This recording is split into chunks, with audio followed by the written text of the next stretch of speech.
Hey guys, we're going to step up into the cab of this 4050. Bear with me.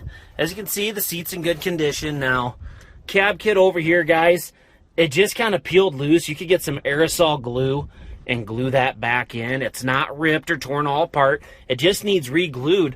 Other than that, I mean, the cab kit's in pretty good condition for still being original.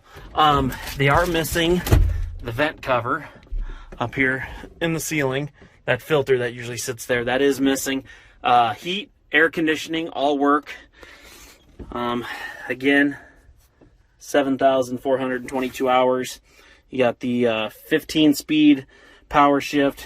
Your reverse, I believe it's 4-speed. Got your 3 remotes right here.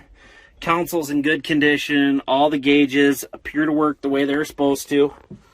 Again, guys, 4050 is a pretty highly sought after tractor. This one's a good one right here, guys. Here's your joystick control for your loader we were telling you about.